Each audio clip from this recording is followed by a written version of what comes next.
legs, brawny enough to scale walls and jump from roof to roof, where he was often seen adjusting the red clay tiles that served to protect against what little rain was shed in Provence. If it wasn't his singular looks or his phenomenal strength, perhaps it was his love of adventure that did it. The camping trips through the wilds of Corsica, his enthusiasm for discovering isolated beaches in Slovenia, painted caves in Puglia, or whitewater kayaking in the Ardèche. As soon as he scraped enough money to leave, he'd be off, and the girls would miraculously follow. That's how it had once been. But now there was Pierrette, whom he'd lived with for 7 years, and who had come to believe that, despite his nature, Philou should evolve into that most desirable of mates, a one-woman man. A knocking brought him to his feet, and his friend, Lilian, pushed through the ill-fitting door, causing the dogs to recommence their howling. "I thought that might be you," she said. "What's going on?" Philou sighed. "Oh, no," said Lilian. "What have you been up to?" "Just taking life as it comes. Carpe diem," he exclaimed with a desperate gesture of his hands. "My dear Philou, when are you going to grow up?" Lilian put her fists on her hips and gazed at him, a disappointed look on her face. "You're not a youngster anymore. It's 1980. Besides, Pierrette's an independent woman who doesn't have to put up with this kind of behavior. You're going to lose her." Lilian was still a handsome woman with a pleasing figure, despite having had 5 children.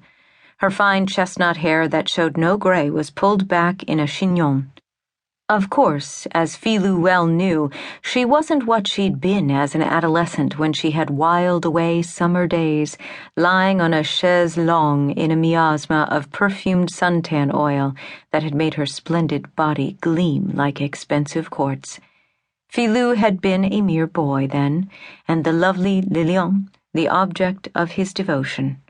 He would drift over to Domaine Petitjean each day, deserting his classmates who he felt frittered away their summers playing pointless games in Beaucastel's dusty square. Instead, he was eager to fulfill Lilian's every wish, mostly having to do with running to the town's épicerie in order to purchase cellophane bags of potato chips and select the frostiest bottles of Fanta from the rusty electric ice chest that stood out front.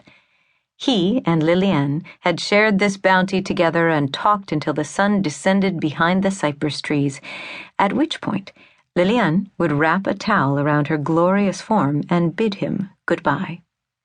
"You're the most intelligent and interesting boy I know," she often told her adoring slave, and Philou had hoped she would feel that way forever.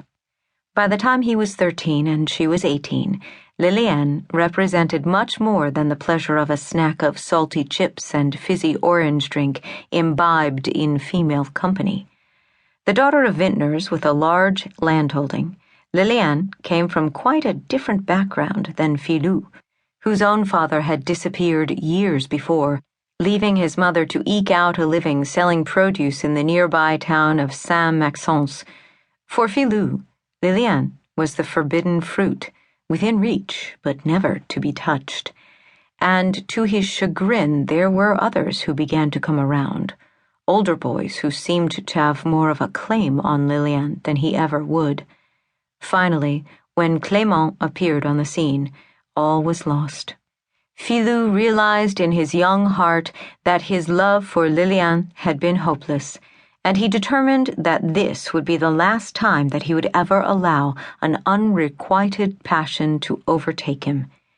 His philosophy became to pursue and conquer, and if things didn't quickly work themselves out in the way he desired, he'd be off to something new before the undecided female could say, "Don't go." "Who was it this time?" Lilian asked him. "You haven't had to move into our little room for quite a while now. She must have been a bombshell." Philou noticed that an amused smile flickered across his friend's face, despite her accusing tone. He shrugged. "I was working in Serre yesterday, replacing some joists on Madame de l'Aubry's roof, when, tiens, I thought I recognized someone going into the place across the street. When a light came on in the